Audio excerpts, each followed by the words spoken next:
Bienvenue encore une fois sur ce plateau, donc table ronde comme je vous le disais, donc une année assez particulière 2020. Donc nous allons parler de nouveaux mandats 2020-2026. Quelle priorité, quelle coopération avec les élus DGS. Donc nous avons sur ce plateau, donc ils sont en train de s'équiper, ils vont me rejoindre dans un instant.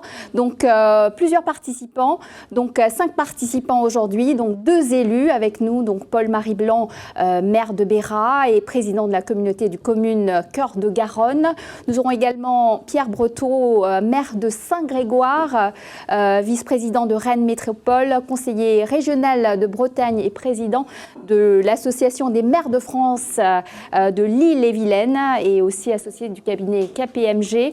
Et de DGS, donc Emmanuel Gros, directeur général des services, ville de Saint-Nazaire, qui malheureusement ne sera pas là avec nous physiquement, mais il a voulu, il a souhaité nous adresser son message grâce à une petite vidéo qui a été réalisée en amont.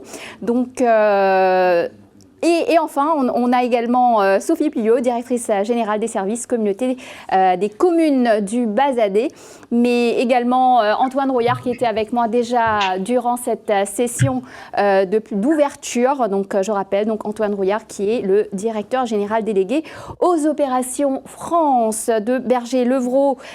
Donc rejoignez-moi. Donc voilà, donc on est en direct comme vous le savez. Donc on fait les changements de plateau. Il y a d'autres qui partent et d'autres qui arrivent. Bienvenue à vous tous.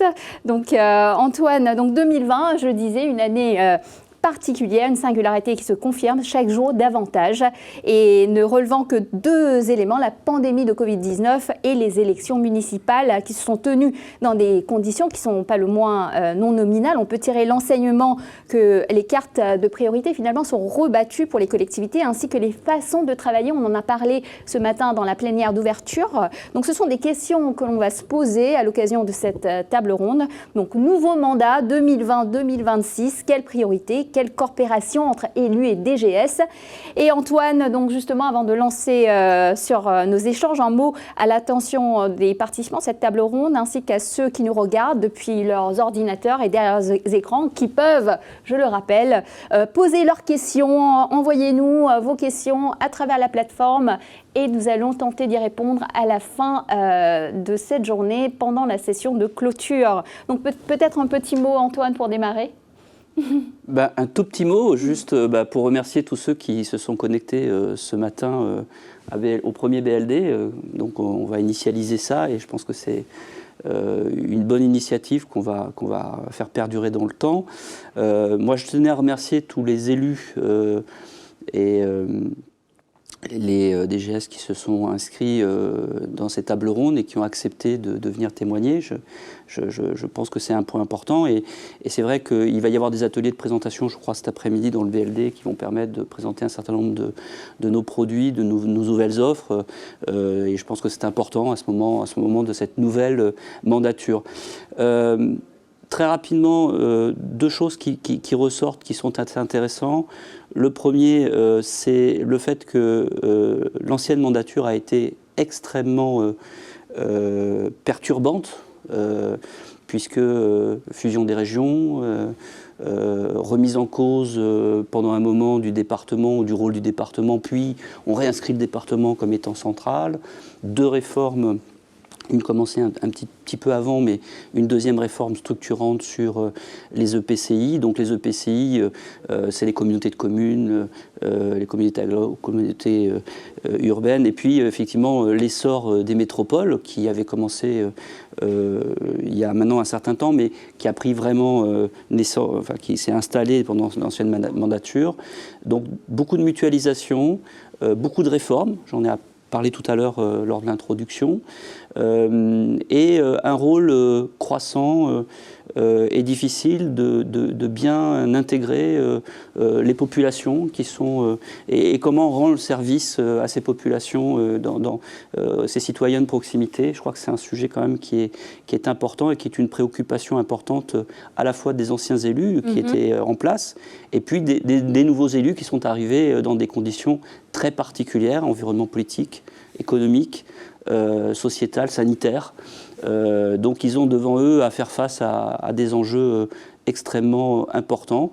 Donc on avait dans l'activité ouvrage et contenu commencé à dresser et à travailler sur ce que pouvait être le mandat 2020-2026, donc un mandat long avec beaucoup de challenges. C'est vrai que le rôle entre le maire et le DGS, c'est un questionnement dans la répartition de leur rôle pour la façon de la conduite de la gouvernance d'une collectivité, quelle que soit la taille. Et puis, bien entendu, ce mandat, quelles doivent être les priorités de ce mandat avec des contraintes financières qu'ont les collectivités dont ils ont à faire face, qui sont extrêmement importantes. Voilà.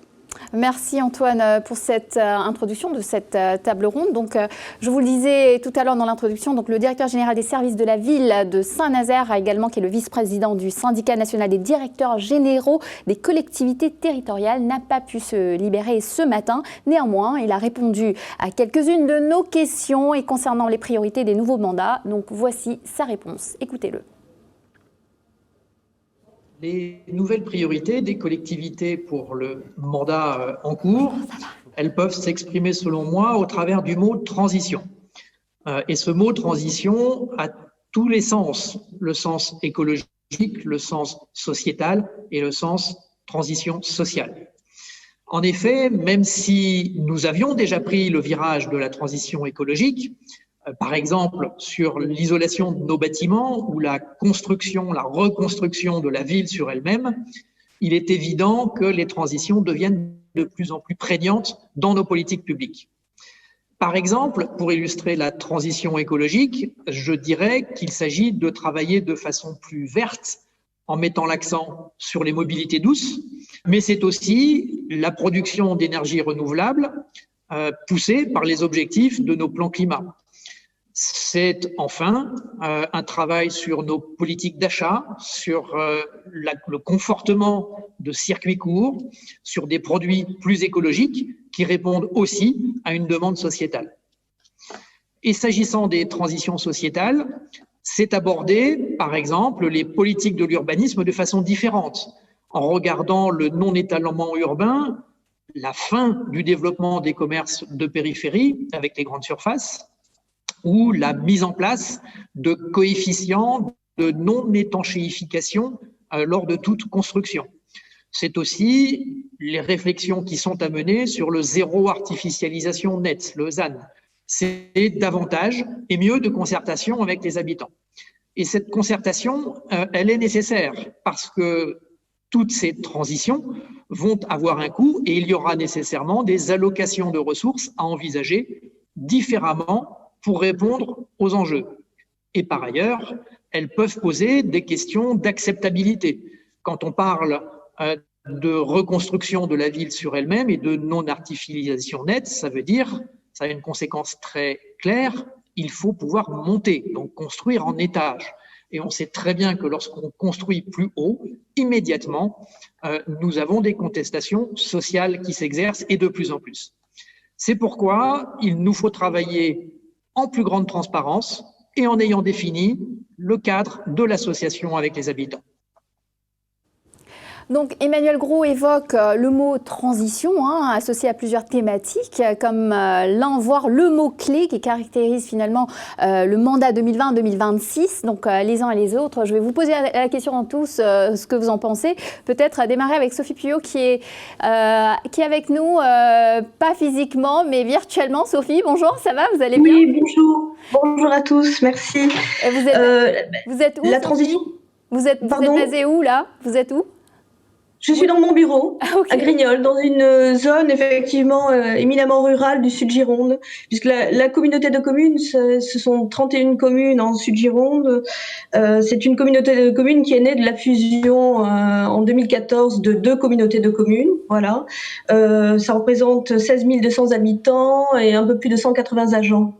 Très bien. Écoutez, Sophie, est-ce que vous avez écouté Emmanuel Gros? Donc, est-ce que vous partagez l'analyse de votre confrère de Saint-Nazaire? Absolument. Même si nos problématiques sont différentes, on se rejoint effectivement sur ces notions de transition, d'adaptation. Alors la transition, elle n'est pas née en 2020. Hein. C'est vrai qu'on l'a subie, ça fait des années. Moi, ça fait plus de 20 ans que je travaille dans la fonction publique et qu'on a appris à s'adapter, hein, surtout en communauté de communes, puisque ce sont des collectivités qui sont jeunes, qui sont récentes, et donc sur lesquelles on est toujours obligé effectivement de réinterroger nos pratiques, d'adapter nos services, de gagner en compétences, en nouvelles compétences.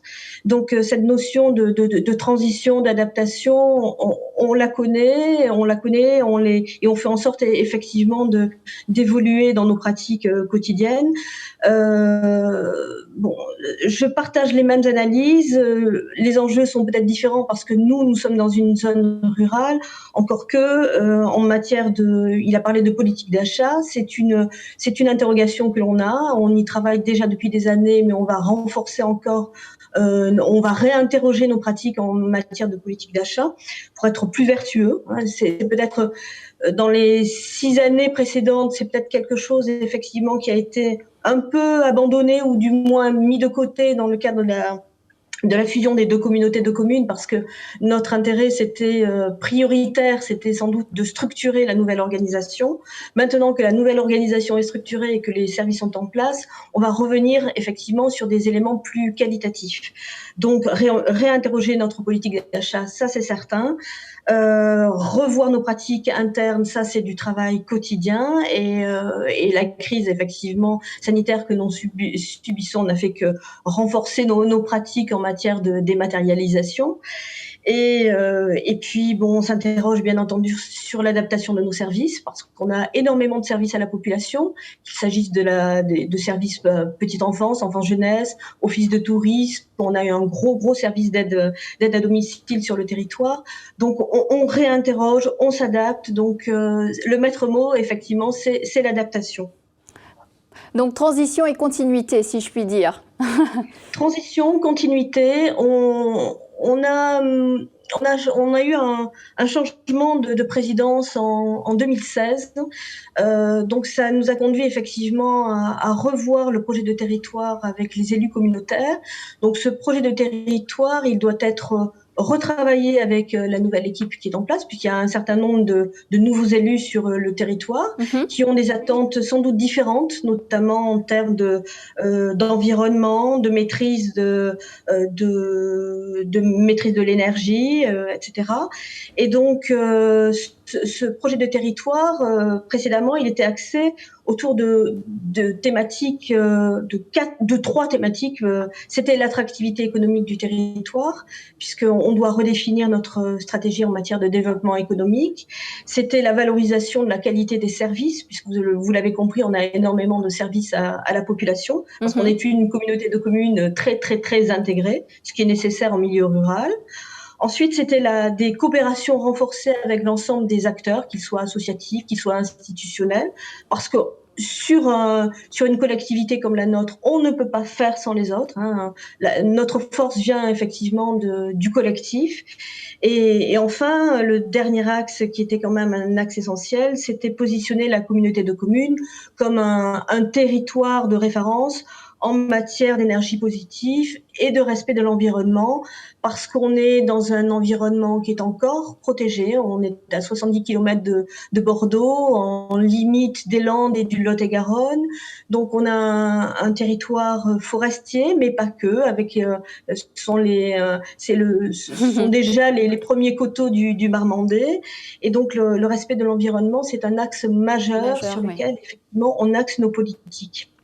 Merci Sophie. Et de votre côté, donc j'ai à côté de moi Paul-Marie Blanc. Donc comment est-ce que vous réagissez aux propos d'Emmanuel Gros ? La transition, elle est évidente aujourd'hui sur le mandat qui commence. Nous avons un mandat qui commence avec une transition qui, avant d'être peut-être celle qu'on peut imaginer, c'est-à-dire la transition énergétique et la transition environnementale, et ça vient d'être dit, c'est effectivement simplement dans notre organisation. La loi NOTRe a redéfini les cartes intercommunales et je suis moi-même président d'une communauté de communes qui, elle aussi, est née de la fusion de 3 anciennes communautés de communes et qui nous a demandé de nous préparer, de travailler, d'adapter nos services, de nous réorganiser pour pouvoir commencer, je dirais, ce mandat en étant prêt, en pouvant maintenant répondre aux attentes des habitants de ce territoire. Pour situer un petit peu, c'est une communauté de communes qui fait 48 communes pour 36 000 habitants, à dominante exclusivement rurale, voire très rurale. Donc aujourd'hui, les élus ont déjà travaillé en amont pour pouvoir commencer ce mandat avec cette nouvelle collectivité qui est toute jeune, comme on a pu en avoir beaucoup en France suite à la loi NOTRe. À partir de là, effectivement, dans les décisions que nous prenons et que nous allons prendre, il y a bien sûr la donnée environnementale qui est maintenant prégnante. Une grande dimension. Qui occupe une grande dimension et qui nous occupe dans chacune des décisions que nous allons prendre. Je pense que ça, c'est quelque chose quand même qui est maintenant, qui s'est généralisé. C'est mon 3e mandat, donc je commence à avoir un peu d'expérience et je vois bien que les élus qui s'investissent dans les conseils municipaux demandent, et c'est une bonne chose, et sont peut-être plus porteurs de certains projets qui ont un lien direct avec l'environnement. Et je dirais que parallèlement à cela, dans les décisions que nous prenons, c'était déjà le cas, mais je crois que ça le sera peut-être de plus en plus. Bien sûr, dans tous les investissements que l'on peut faire, il y a toujours cette notion de voir le coût en termes de fonctionnement et tout ce qui va relever des économies, et ça a été là aussi dit clairement, bien sûr, et les économies d'énergie.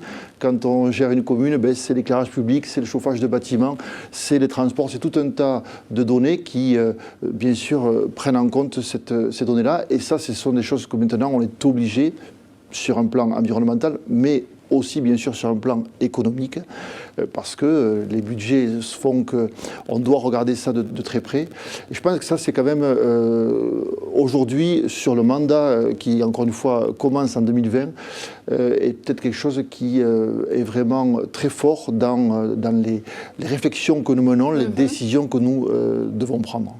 Merci Paul-Marie. Donc également avec nous ce matin Pierre Breteau. Donc Pierre Breteau n'est pas là physiquement mais virtuellement. Pierre, vous m'entendez ? Bonjour, oui, très bien, merci. Vous allez bien ? Très bien, merci. Alors vous nous parlez d'où ? Alors je vous parle de Saint-Grégoire, juste au nord de Rennes. Voilà, je suis dans une commune de 10 000 habitants qui est dans une métropole urbaine rennaise. Donc Pierre, je suis tentée de vous poser la même question. Hein. Donc quelles sont selon vous les priorités de ces nouveaux mandats 2020-2026 ? Vous avez entendu Emmanuel Gros, son témoignage, ainsi que vos confrères. Votre réaction ? Oui, j'ai entendu parler Emmanuel Gros de la question des transitions. Elle est réelle. Il y a aussi des grandes constantes. Parmi les grandes constantes, il y a quand même l'extraordinaire raréfaction des ressources financières à laquelle on doit faire face. Et ça, c'est quand même une constante depuis plusieurs années maintenant, on peut le dire. Donc là, de ce point de vue-là, il n'y a pas vraiment de transition. Mon collègue vient de le dire. Je pense que concrètement, ça va être un mandat d'innovation de ce point de vue, parce qu'il va falloir essayer de répondre à une demande sociale qui est croissante, à des besoins qui sont croissants, avec de fait, si ce n'est moins de ressources, des ressources constantes et figées, et absorbées parce qu'elles vont être fortes quand même, les conséquences de la crise sanitaire qu'on traverse et la crise sociale qui malheureusement va mécaniquement suivre et les tensions économiques qui vont s'en suivre. Donc de fait, ça c'est une grande constante, moi je trouve en réalité, c'est une toile de fond qui ne change pas. C'est qu'on va devoir faire mieux avec moins de moyens et donc avec plus d'idées et plus d'innovation sans doute, à la fois dans les solutions qu'on va trouver, dans des partenariats à inventer.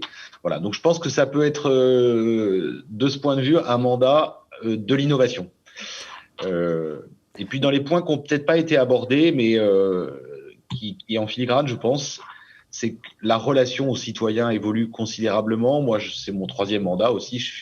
Je pensais avoir un peu d'expérience, mais je trouve que la relation aux citoyens évolue à une vitesse extrêmement importante. D'abord, dans une relation presque de client-fournisseur, de plus en plus en tout cas, et c'est sans doute encore plus vrai dans les zones métropolitaines, je pense. Donc c'est un réel enjeu, cette proximité justement avec les citoyens aujourd'hui, vu le contexte. C'est ce que vous essayez de nous dire, c'est ça ? Ouais, je pense qu'effectivement, on va devoir tisser un lien de plus en plus proche avec le citoyen, en particulier dans les zones urbaines. Le digital peut aider à cette relation. C'est une nécessité par ailleurs, parce qu'on a toute une frange de citoyens qui ne veulent plus communiquer que comme ça. Voilà, donc je pense. Et puis, il y a une exigence de transparence démocratique de plus en plus forte par ailleurs. Donc, je pense que la question de la relation aux citoyens est une véritable donnée très nouvelle et très évolutive par ailleurs dans ce mandat. Voilà. Et puis évidemment, il y a la question malgré tout de la digitalisation de nos services, de notre façon de délivrer les services, de notre façon de donner de l'information, qui à mon avis est aussi un des grands enjeux du mandat, au-delà de la transition environnementale dont vous avez déjà beaucoup parlé.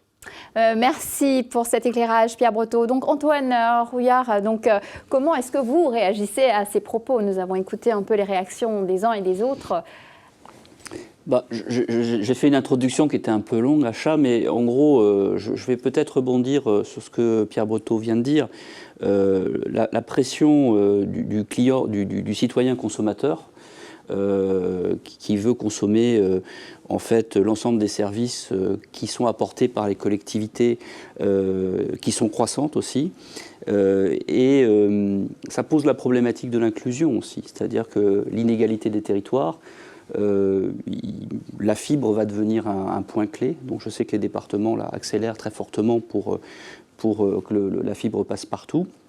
Et comme l'a dit Pierre Breteau, et je le rejoins là-dessus, la difficulté pour les équipes qui viennent d'être élues de tisser un lien permanent et de comprendre ce qui se passe sur leur territoire. Donc le lien entre le citoyen et les équipes sont importantes, pas seulement, j'ai toujours cet exemple en tête, mais il est important, c'est-à-dire que vous allez avoir vous allez avoir une piscine qui existe dans la communauté de communes ou qui existe dans la ville quand celle-ci a un peu plus de moyens et en tout cas la population qui permet d'avoir une piscine. C'est un investissement lourd et important, qui est compliqué.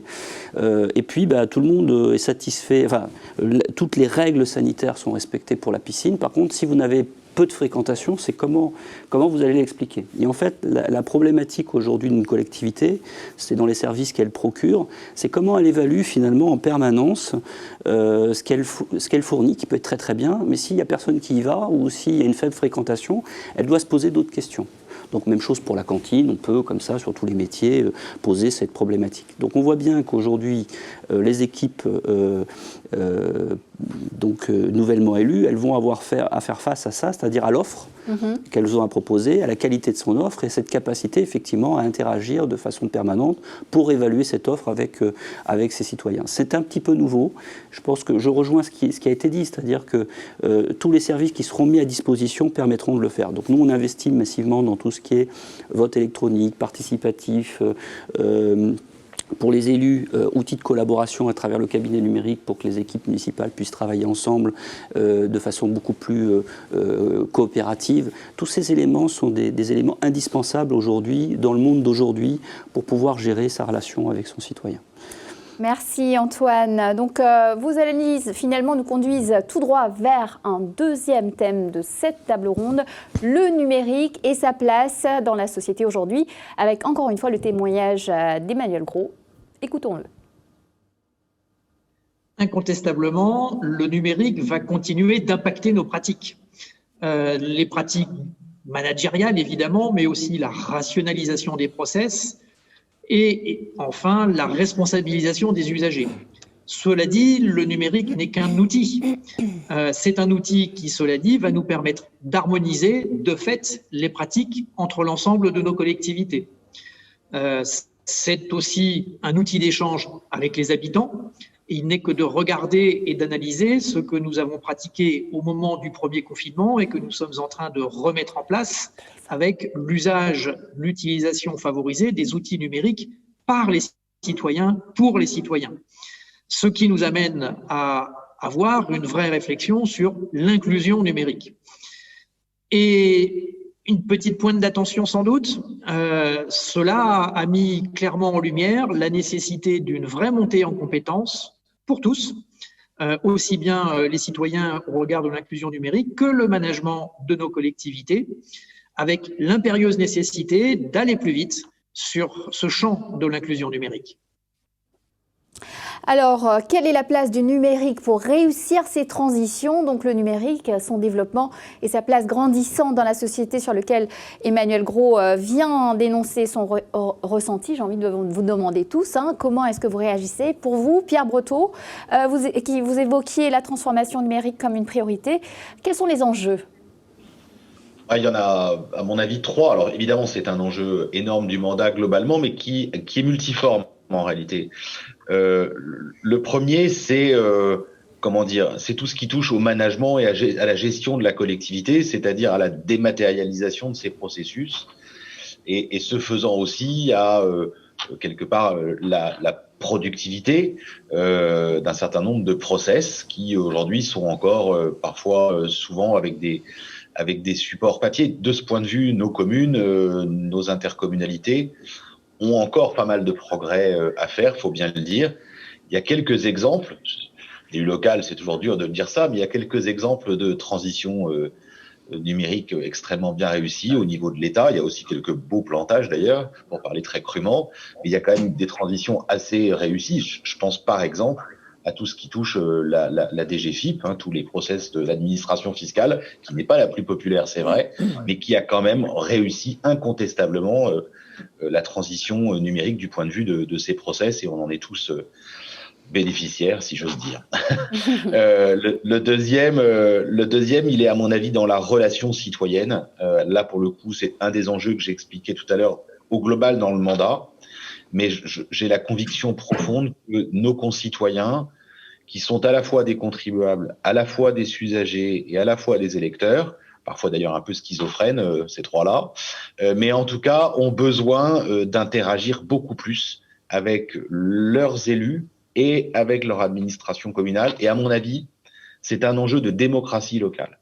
C'est un enjeu extrêmement fort, c'est-à-dire que il faut que le citoyen puisse interagir sur ça me plaît pas, c'est propre, c'est pas propre, je veux donner mon avis sur telle opération d'aménagement, je veux pouvoir interagir avec le service de la cantine ce midi, etc.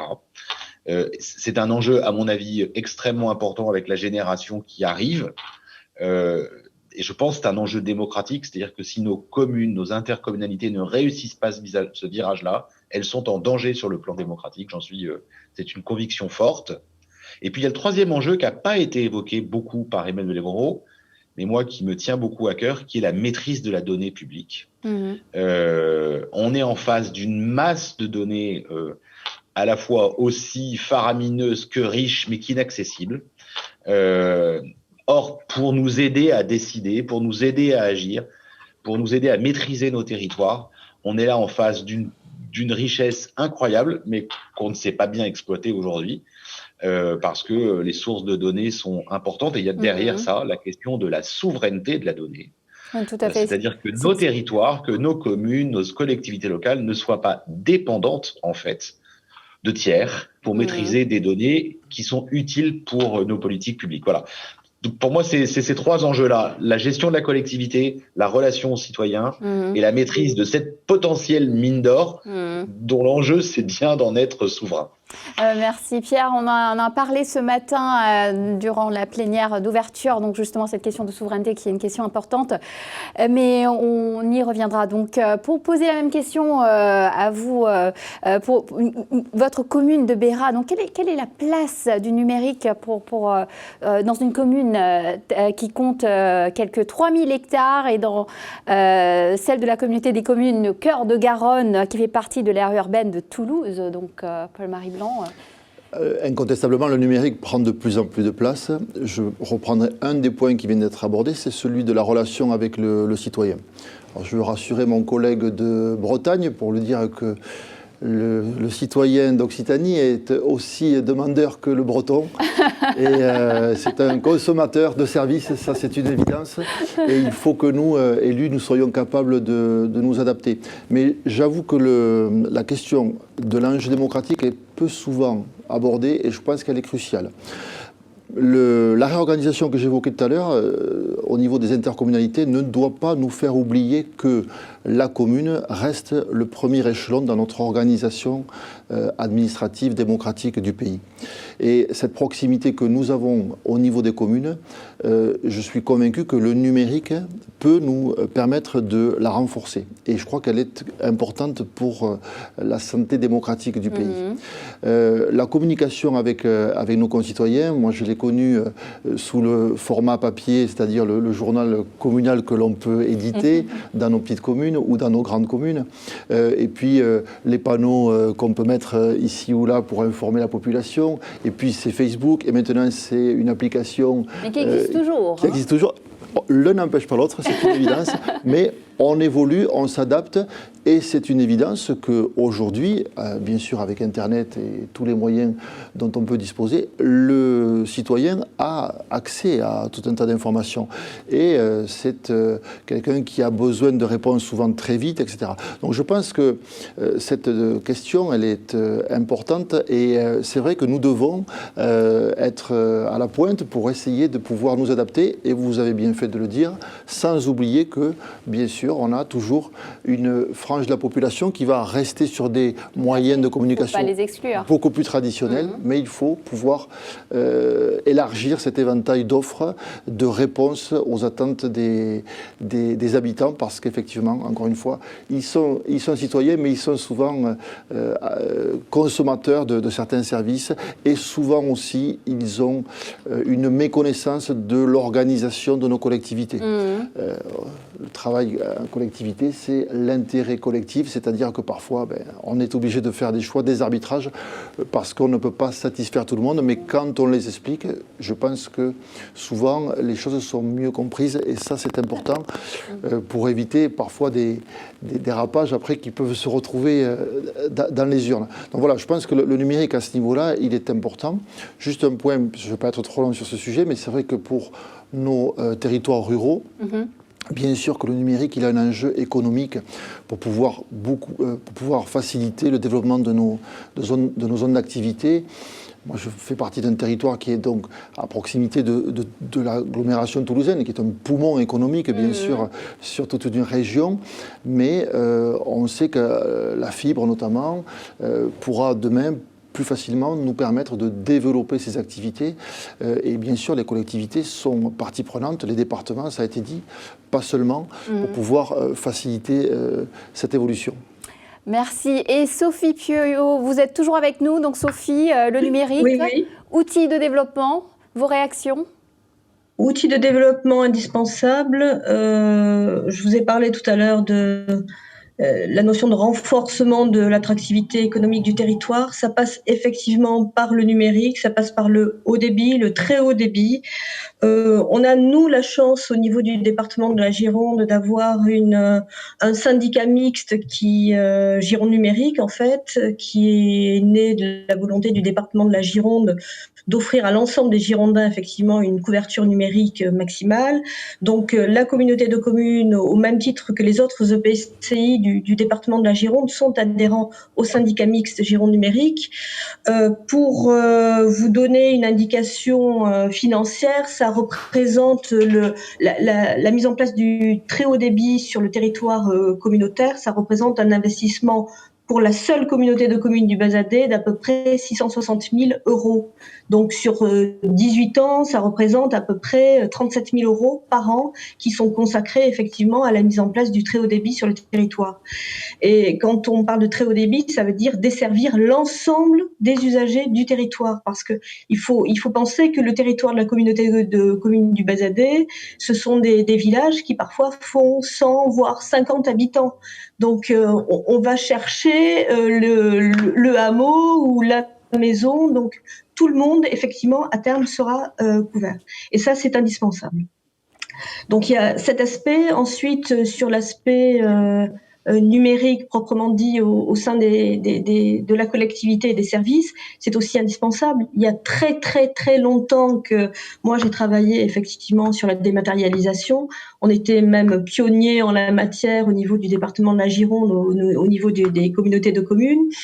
Bon, c'est indispensable. Je pars du principe que de toute façon, dans ce type de démarche, il faut être plutôt acteur, ne pas subir, et donc toujours être à la pointe du progrès. Voilà, donc on l'a vu avec la phase de confinement, quand on a mis en place le plan de continuité d'activité le lendemain même de la mise en place de la phase de confinement, on a pu activer l'ensemble des services numériques. Alors encore une fois, c'est le syndicat mixte de Gironde Numérique qui offre un bouquet en fait de services numériques à l'ensemble des collectivités adhérentes. Ça veut dire non seulement les EPCI, mais aussi les communes. C'est-à-dire que c'est la communauté de communes qui porte dans le cadre de son adhésion au syndicat mixte, qui offre en fait aux 31 communes de son territoire la possibilité de bénéficier de ces outils numériques. Voilà. Donc ça a permis effectivement aussi une montée en compétence des équipes, parce que bon, je sais très bien et je savais très bien même avant le confinement que l'ensemble des cadres ou des utilisateurs des services de la collectivité n'utilisaient pas l'ensemble de l'offre de services numériques, mais très honnêtement, cette phase de confinement a permis un certain nombre de montées en compétences et d'acquisition Donc l'adoption a été plus facile. Tout à fait, tout à fait. Merci Sophie. Donc Antoine, très rapidement. Alors, très rapidement, bon, je souscris à tout ce qui a été dit. La question qui se pose pour nous, c'est un petit peu comment Berger-Levrault, dans ce contexte-là, interagit. Donc, on a sorti une application qui s'appelle Civox pour les communes pendant le confinement. Donc, j'en fais un peu la publicité parce que ça reste encore assez confidentiel. Il n'y a pas beaucoup de communes qui ont adhéré, mais l'idée, effectivement, c'est d'interagir vite avec les citoyens et qu'il y ait un maximum d'adhésion de cette plateforme de mobilité. Mais ce qui me fait réagir, c'est aussi ce qu'a dit Tugdual tout à l'heure dans la session d'introduction, pour dire, voilà, on a commencé à mettre en place des solutions qu'on teste sur un département pour évaluer effectivement et associer les parents dans le choix des menus de cantine, et pour que l'ensemble des menus soient faits en proximité avec des fournisseurs, voilà, toute la chaîne alimentaire avec les partenaires qui gèrent ça. Je pense que c'est des sujets qui vont aussi dans cette liaison de proximité. Et ça m'amène à une approche un peu qui est de dire finalement la plateformisation de la société est largement mise en place. La question, c'est la commune est au cœur de cette plateformisation. Sinon, ça se fait à côté. Ça se fait par Facebook, par d'autres choses. Donc la responsabilité d'une commune aujourd'hui, d'une communauté de communes, ça va être d'être au cœur, de fournir les services de plateforme dans les différents domaines. Donc je mets à disposition un certain nombre de services que je pilote, de façon directe ou indirecte, mais qui permettent à l'ensemble des parties prenantes d'une communauté de pouvoir effectivement interagir. Deux exemples, on avait été frappés par ça. Berger-Levrault avait réuni pour le Smart City à Barcelone, on participait un certain nombre de villes. Donc il y avait Montréal qui était représenté, il y avait Barcelone, client Berger-Levrault, il y avait Marseille, la communauté de Marseille. Je crois qu'il y en a une quatrième que j'ai oubliée, mais peu importe, personne m'en voudra, la métropole de Marseille. Et c'était Aix, voilà. Bon, c'est pas très loin de Marseille.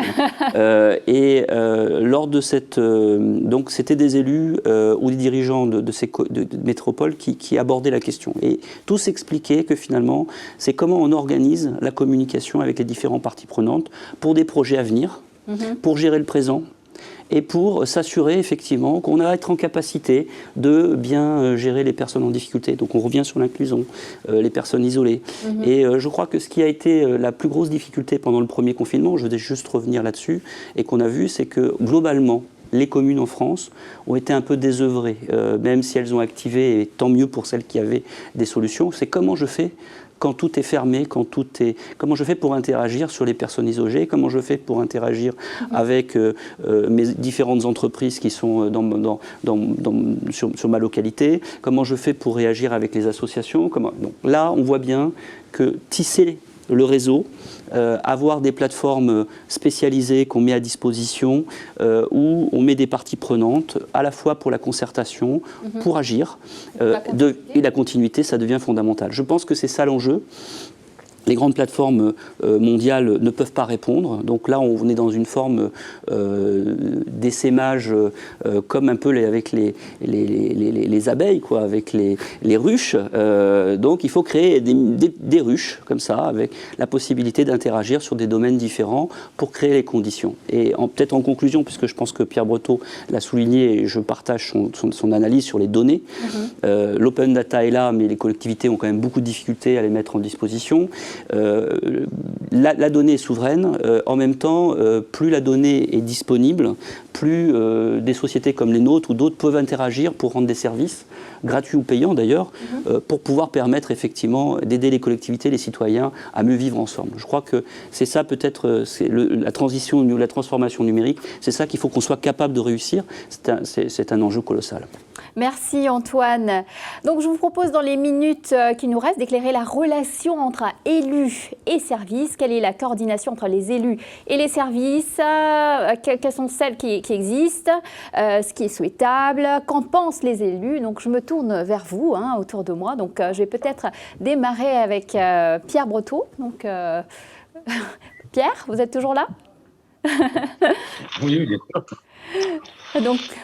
Donc qu'en pensez-vous en tant qu'élu? Alors, les relations entre les élus et les services? C'est sans doute aussi un des enjeux du mandat, en tout cas de la fonction publique en général. Moi, fondamentalement, dans un monde qui change quand même très vite, les problématiques de management sont un peu au cœur du sujet, je pense. Et donc, à travers les problématiques de management, il y a la question du sens, en fait. À quel service je contribue? Quelle est ma place dans la chaîne de valeur des politiques publiques locales?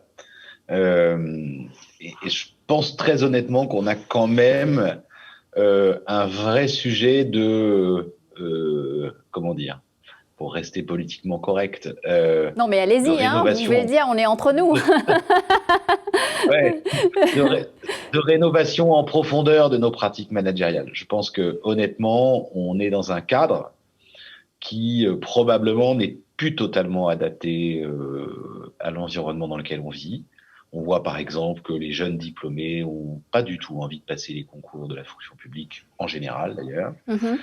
La notion du statut leur est presque étrangère. Déjà, un CDI dans le privé, ça les intéresse plus vraiment. Donc autant vous dire que le statut de la fonction publique, qu'elle soit d'État, hospitalière ou territoriale, ça les amuse pas beaucoup, ça ne les intéresse pas.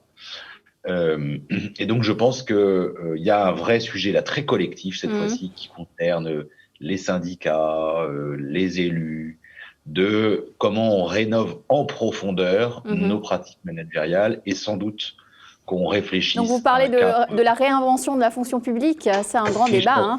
Oui, je pense clairement que la fonction publique doit se réinventer, qu'on doit y contribuer et que c'est un enjeu extrêmement important au demeurant.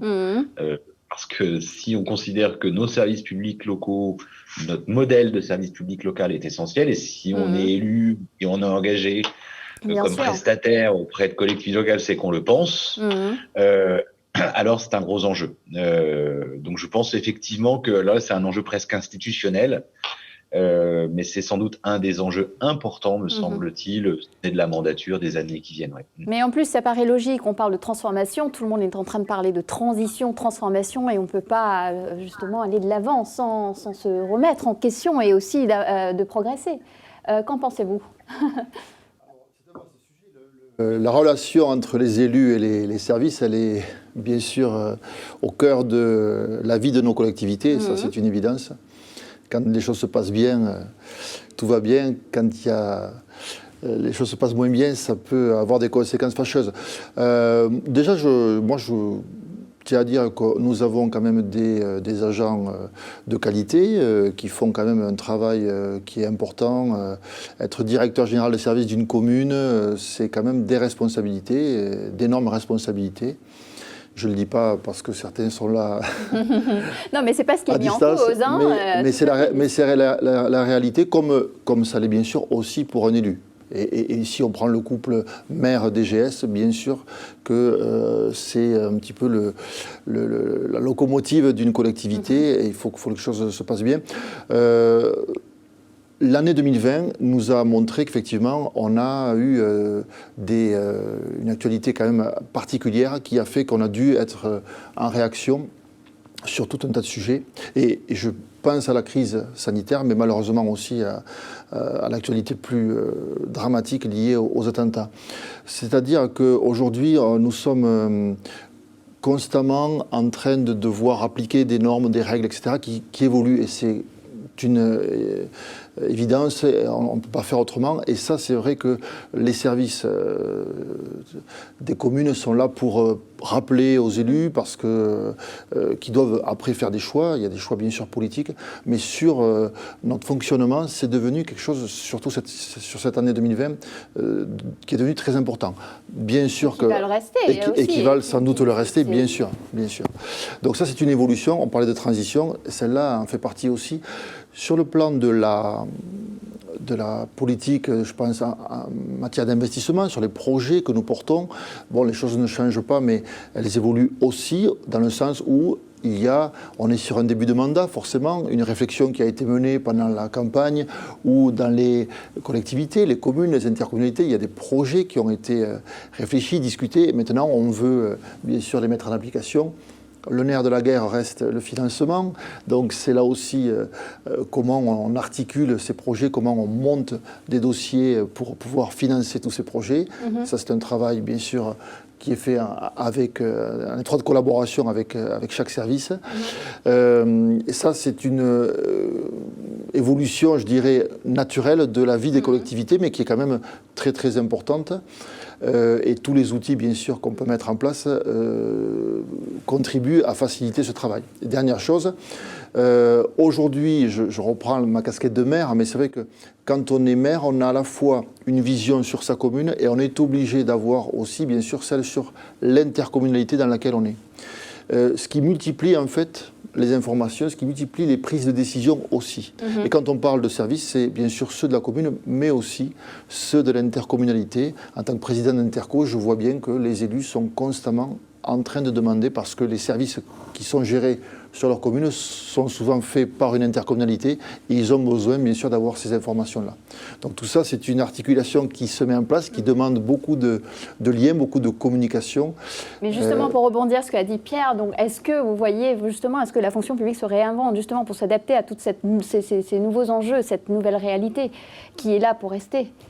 Mais la fonction publique, bien sûr, elle s'adapte comme les élus le font sur le fait qu'on a aujourd'hui des collectivités qui sont plus importantes, je pense au niveau intercommunal, et qui ont un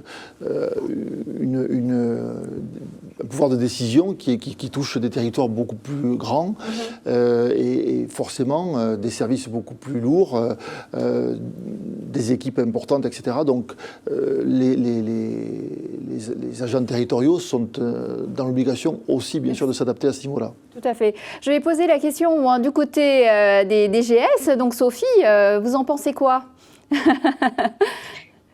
Alors, moi j'ai entendu plusieurs choses. D'abord, je pense que les politiques que l'on doit mettre en place maintenant, mais qu'elles soient publiques ou pas publiques, doivent effectivement retrouver du sens. Voilà, c'est important parce que peut-être qu'il y a pendant des années un certain nombre de choses qui ont été mises en place et qui n'ont plus véritablement de sens dans la société. Donc redonner du sens, je pense que ça doit être une priorité de la mandature à venir. Faire les choses simplement, voilà. Simplement donner du sens et je dirais rester pragmatique. Ça, à mon sens, c'est une priorité pour ne pas laisser les gens de côté. Ensuite, est-ce que est-ce que la fonction publique doit se réinventer? Mais bien sûr qu'elle doit se réinventer au même titre que la société. C'est une évolution permanente. Le rapport au travail a considérablement évolué depuis que j'ai pris mes fonctions dans la fonction publique il y a de ça plus de 20 ans. Je dirais que le rapport au travail de mes collaborateurs a complètement changé. On parle de la génération qui arrive, effectivement, mais il n'y a pas que la génération qui arrive. On voit bien, effectivement, que quels que soient les collaborateurs et quel que soit l'âge des collaborateurs, ce rapport au travail a considérablement évolué. Et ça concerne tout le monde, c'est générationnel. Oui. Non, c'est pas générationnel. Non, ça concerne tout le monde. Ce n'est pas générationnel. Bien sûr, bien sûr. Et donc, voilà. Donc, il faut. Donc, ça réinterroge nos pratiques quotidiennes en matière de management, bien entendu. Tout comme, effectivement, manager les équipes à distance. On a réinterrogé nos pratiques. Mais bon, personnellement, moi, je n'ai eu aucune difficulté à manager mes équipes à distance. Donc, le télétravail a été quelque chose d'intégré, d'adopté. Absolument, mais dès le premier jour, voilà, on a fait des réunions quotidiennes avec certains, hebdomadaires avec d'autres, etc. Mais je ne dis pas que ça a été accepté par tous, loin de là, hein, parce que je suis en train de lire les entretiens individuels là, de fin d'année, et je vois effectivement que pour certains, le fait d'être coupé en fait d'un travail un petit peu plus collectif, ça leur a posé souci, effectivement. Quant à votre dernière question sur la relation élu-DGS, c'est une relation qui repose sur la confiance. Votre interlocuteur a dit tout à l'heure que nous formions un couple, alors peut-être pas un couple, du moins un binôme, hein, me semble-t-il. Voilà, j'irai pas jusqu'au couple, mais le binôme, bien entendu, et ça part d'une notion d'abord de respect, d'écoute mutuelle, d'échange quotidien. Voilà, des fois j'ai eu un certain nombre de présidents dans ma carrière, et quand je parle d'échange quotidien, ça veut dire parfois tard le soir, ou même le week-end, y compris dans ces phases de confinement que nous avons subies, où on a travaillé quasiment 7 jours sur 7, et pas 24 heures sur 24, mais bien plus de 10 heures par jour. Et moralité, moi je n'ai aucune difficulté à trouver ma place par rapport à l'élu. Nous sommes des techniciens. L'élu, effectivement, les élus donnent un cap. On a besoin effectivement d'orientation stratégique, on a besoin effectivement d'idées nouvelles, et nous mettons effectivement, on est des espèces de chefs d'orchestre, et on met en pratique les idées des élus. Voilà. Et je pense que la répartition, elle est facile à trouver. L'élu est un élu, le technicien reste un technicien. Merci Sophie. Je vais juste rebondir sur la question de télétravail qui est quand même, qui occupe pas mal l'esprit de tous, et qui a été une pratique adoptée, si je puis dire, par plein de personnes, et de nombreuses personnes derrière l'écran qui nous regardent. Peut-être juste vous nous raconter un peu votre expérience, comment ça s'est passé chez vous? Ça s'est passé, pour être clair, on ne pratiquait pas le télétravail avant la crise, avant le premier confinement. Donc on l'a mis en place de façon un peu brutale, hein, mais je dirais qu'on a rapidement réussi quand même à trouver la bonne méthode, le bon fonctionnement sur une petite collectivité. Hein. Je précise que ça concerne peu d'agents sur ma commune, mais je pense qu'inévitablement, il y aura un avant-après 2020. Là-dessus, c'est une évidence, que ce soit d'ailleurs pour les collectivités, pour les entreprises. Voilà. Ça, c'est une certitude. Que ce soit le télétravail, la visioconférence, l'audioconférence, tous ces outils qui étaient très peu utilisés dans nos territoires. Services, oui. Aujourd'hui, on a déjà pris l'habitude de le faire. Alors, le télétravail, je pense qu'il va falloir que chacun s'habitue. On va peut-être des fois un peu vite et on se rend compte que c'est peut-être pas forcément utile. Mais on doit être prêt, parce qu'on voit bien que cette crise que nous vivons, elle va durer. On est à nouveau là sur une deuxième vague, peut-être d'autres vagues demain, mais c'est clair qu'il faut qu'on soit chacun à notre niveau prêt à pouvoir mettre en place des dispositifs qui nous permettent de maintenir effectivement des services dans des situations de crise. Et peut-être Pierre Breton sur cette question de télétravail, très rapidement. Oui, je crois que ça a totalement télescopé nos organisations, publiques ou privées, là pour le coup, avec du très bon et puis des points de vigilance. Le très bon, c'est que d'abord, on a réinventé très vite des modes de faire et de coopérer avec ces nouveaux outils qu'on s'est appropriés, un peu comme on apprend à nager quand on nous jette à l'eau. Mais honnêtement, ça a plutôt bien fonctionné. Parfois même, on peut dire que c'était presque plus efficace, en fait. On a vu des réunions qui peut-être auraient été traînées plus en longueur, qui se sont bien déroulées. Et puis le revers de la médaille, c'est qu'on est quand même des pattes humaines. Nous sommes faits pour l'interaction. Nous sommes faits pour interagir. Et on se rend compte aussi que ça ne peut pas se substituer en totalité aux relations humaines. Et que voilà, il faut retrouver peut-être un équilibre, le juste équilibre. Voilà, moi très concrètement, j'ai adapté le format des instances municipales. Voilà, finalement, on a acté collectivement que le bureau municipal, qui est un peu l'instance hebdomadaire où on dépote les problèmes quotidiens avec des outils de type Zoom, Teams, etc., ça fonctionnait très bien, mais que en revanche, les groupes de projet, la réunion de majorité qui traitent des sujets plus en profondeur, on avait besoin, là, pour le coup, d'être ensemble. Donc, on est en train, en fait, de réinventer. Bon, alors là, évidemment, on est repassé en mode télétravail général, mais on est en train de réinventer quel outil on utilise pour quel type de format de réunion et pour quel type de format d'interaction. Il y a pas mal d'administrés, moi, qui me demandent des rendez-vous et qui me disent est-ce que ça vous ennuie si on le fait en visioconférence. Et voilà, donc j'ai changé d'équipement en catastrophe. Mon bureau devient, il y a 2 salles de conférence différentes dans mon bureau, là une devant l'ordinateur et une autre. Mais voilà, je pense que en fait, il y a du très bon à prendre et puis il y a des points de vigilance parce que malgré tout, moi je suis ravi d'être avec vous aujourd'hui comme ça et de vous voir, mais j'aurais préféré quand même qu'on soit autour d'une table parce que voilà, on est des pattes humaines quand même. Et donc c'est sûr, on aurait aussi aimé vous avoir en plateau. Mais bon, avec les contraintes, la distanciation sociale, c'est toujours plus compliqué. Merci Pierre sur cette question de télétravail. Je vous propose d'écouter Emmanuel Gros sur la question. Alors, vous venez de le dire, nous sommes dans un nouveau mandat et la pratique, quand on démarre un nouveau mandat, est d'engager de nouveaux projets avec des équipes qui peuvent ne pas être reconduites, donc de nouveaux élus qui découvrent. Et je constate aujourd'hui, sur cette période-là, que de façon très générale, nous avons une attente de nouvelles méthodes. C'est-à-dire qu'aujourd'hui, les nouveaux élus nous demandent davantage de transversalité dans la construction des projets et davantage d'innovation managériale.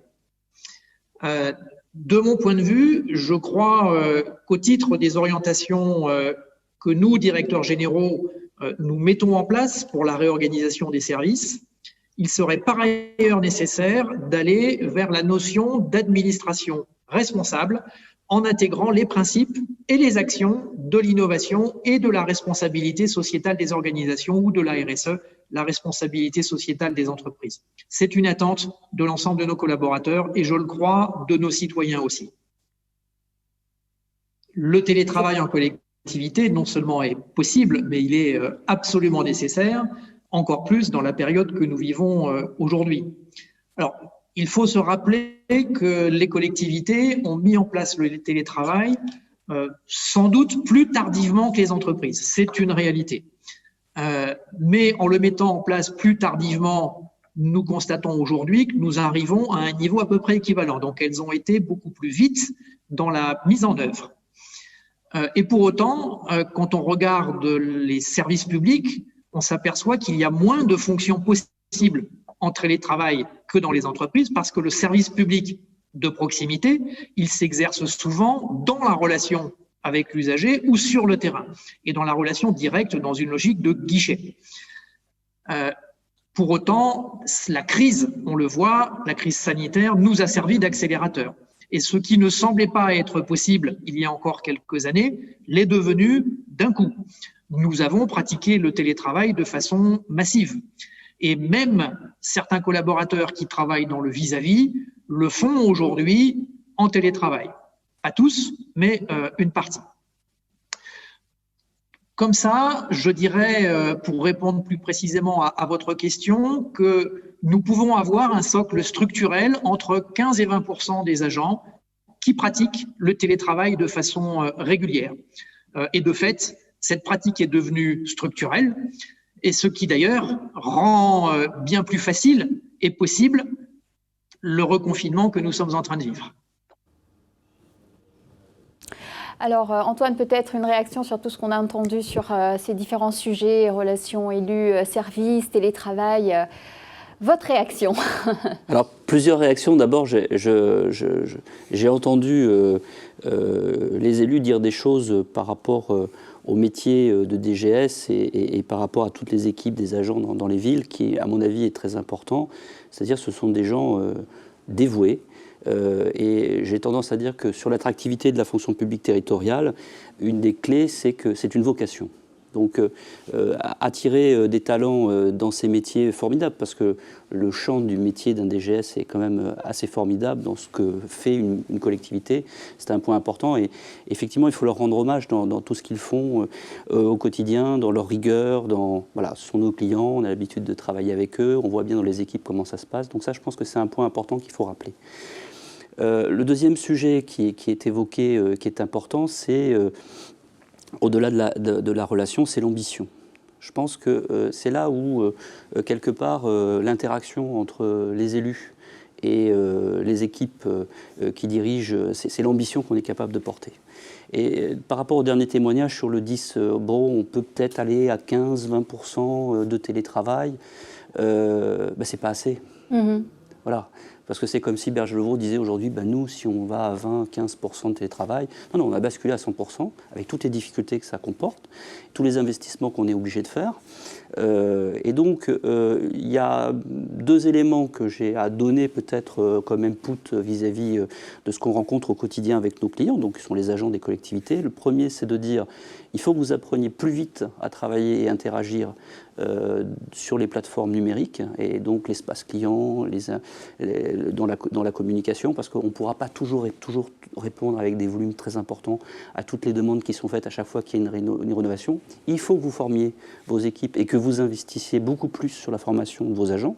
Ça, c'est le deuxième point, parce que nous, on voit, on récupère un petit peu tous les appels, et donc on voit ce qui se passe pour aider à les former, à les faire évoluer. Et puis il va y avoir un extrême enjeu pour les DGS et les équipes de la collectivité, des agents de la fonction publique territoriale. Ça va être de se dire, finalement, avec les départs à la retraite qui vont être massifs dans les 10 ans qui viennent, et voire même dans les 5 ans qui viennent, quel type d'agent je vais recruter. Donc ça repose ce que disait Pierre tout à l'heure sur voilà, comment on rend attractif cette fonction publique, de quel type d'agent on a besoin demain. Donc ça c'est ma première réaction, c'est de dire il y a des choses, mais il faut qu'il y ait aussi de l'ambition. Et dans l'interaction entre les élus et les DGS, cette ambition, comment elle doit se traduire? Elle doit se traduire par des investissements qui sont forts, qui sont dans le numérique, qui sont audacieux. Et il y a quelque chose qui bute là, à ce moment-là, c'est on n'a plus de finances. C'est difficile, on a des budgets contraints. Comment on va faire? Vous disiez. Oui, tout à fait, je rebondis. Donc c'est cette équation complexe qu'il va falloir résoudre, et à nous de construire avec nos clients des solutions qui permettent d'avoir un retour sur investissement, comme disent les Américains, un ROI fort. Sur tous ces projets, pour faciliter un certain nombre de choses et peut-être avoir moins de personnes dans les guichets physiques et beaucoup plus d'interactions avec des gens au back-office qui travaillent un peu différemment. Donc trouver cet équilibre. Tout à fait. Mais je pense que ça sera primordial, et je suis très optimiste sur l'avenir par rapport à ça. Merci Antoine. Nous avons une dernière question. Nous sommes quasiment arrivés à la fin de cette table ronde. Donc une dernière question qui nous parle justement quels seraient les indicateurs pour mesurer les évolutions des transitions. Je crois qu'on a une vidéo et je vais vous solliciter pour vos réactions. À tout de suite. Eh bien, justement, quand on parle de transition, les plans climat, air, énergie territoriaux sont remplis d'indicateurs. Ils sont remplis d'indicateurs sur le bilan carbone, des indicateurs de surface, des indicateurs de kilomètres de piste. Donc, vous voyez qu'il est très aisé de pouvoir suivre l'ensemble de ces transitions. Alors, sur ces mesures justement des évolutions, des transitions, je vais solliciter très rapidement Pierre Breteau et Sophie Pioyot qui sont toujours avec nous à distance, mais toujours là avec le sourire. Peut-être Sophie, sur cette question ? Sur la question des indicateurs, c'est peut-être pas là où... Enfin, je ne me sens pas très à l'aise sur ce sujet. D'ailleurs, je crois qu'on doit faire un énorme effort dans les années à venir sur la notion d'indicateur. Alors peut-être parce qu'en interne, on n'a pas forcément les ressources suffisantes. Alors on a bien entendu des indicateurs de suivi financier, on a des indicateurs de suivi sur les fréquentations de nos structures ou sur la satisfaction des usagers, mais ça va bien au-delà, et je dirais que sur cet aspect, on a d'énormes progrès à faire. Voilà, donc j'ai plutôt des indicateurs qui relèvent de l'instinct que de quelque chose de très matériel qu'on peut mesurer, et je ne suis pas très à l'aise sur ce sujet, très honnêtement. Merci d'avoir partagé quand même votre vision avec nous. Ce sont mes difficultés quotidiennes qui sont liées aussi à une structure. On a 180 agents, mais néanmoins peu de cadres intermédiaires, donc on fait avec les moyens que l'on a, et c'est vrai qu'on doit progresser sur cet aspect indicateur et suivi. Merci Sophie. Pierre ? Oui, je rebondis sur ce que vient de dire Sophie Puyot parce que ça m'a fait sourire, parce que j'ai beaucoup d'estime professionnelle pour Emmanuel Gros, que je connais de longue date. Mais là, je trouve qu'il allait un peu vite en besogne, honnêtement, dire que c'était hyper facile, voilà, que les indicateurs étaient extrêmement mesurables, tout ça. Enfin, ça fait, voilà, je suis élu par ailleurs, c'est un domaine que je connais professionnellement. Honnêtement, si cette question était facile, elle serait réglée depuis longtemps. Mais... Elle est en réalité extrêmement difficile. Elle est extrêmement difficile. Et je pense même qu'elle est presque au cœur des sujets qui sont à développer aujourd'hui, parce qu'on a des indicateurs opérationnels, comme l'a dit Sophie Puyot.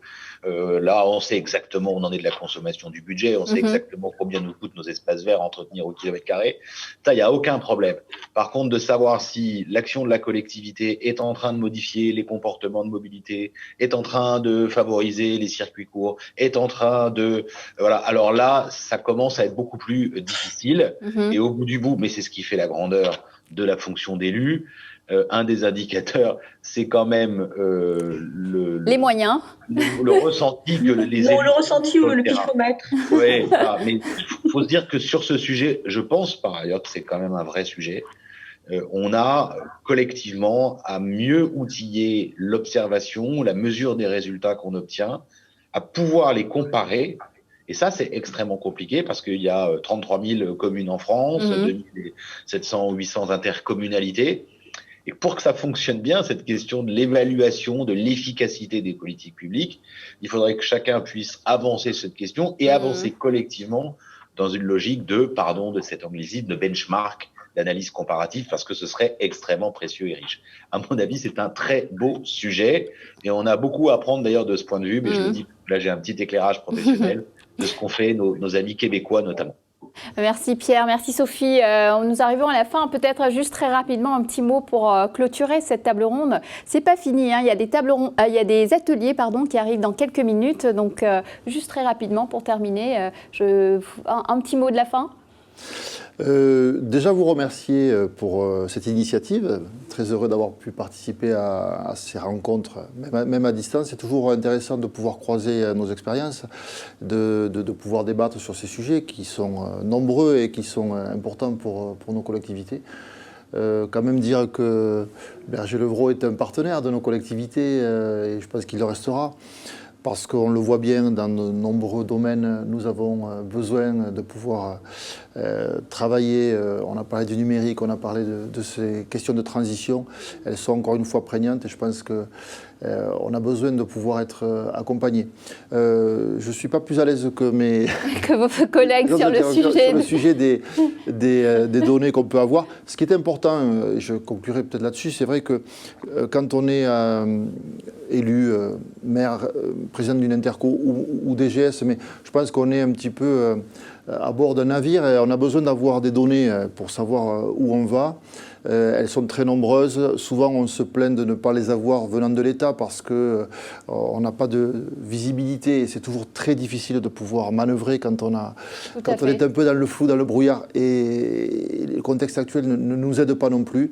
On aura demain, encore une fois lié à cette crise, des difficultés pour savoir quelles seront nos recettes liées à l'activité économique qui est quand même très très perturbée par ces... Voilà. Donc je pense qu'on doit faire preuve d'adaptation, ça c'est une évidence, à chacun à notre niveau et je crois que c'est aussi avec vous et avec d'autres qu'on pourra le faire. Alors Antoine, le mot de la fin, mais vraiment très rapidement. Très rapidement, moi aussi je ne suis pas très à l'aise sur les indicateurs. On a bien dans les cartons depuis très longtemps un observatoire de la fonction publique territoriale. Certains d'ailleurs des intervenants le savent. On a beaucoup travaillé sur ce sujet. Par contre, j'ai peut-être pour avoir un petit message d'optimisme par rapport à cet atelier, juste ramener peut-être 2 éléments. Le premier, c'est pour les élus, c'est leur dire en début de mandature quels sont les 5 indicateurs clés qui sont importants pour vous pendant toute votre mandature que vous voulez, voilà, et est-ce que vous pouvez le traduire dans quelque chose avec des remontées quantitatives. On a vu des expériences sur la ville de Boston. Pierre parlait du Québec.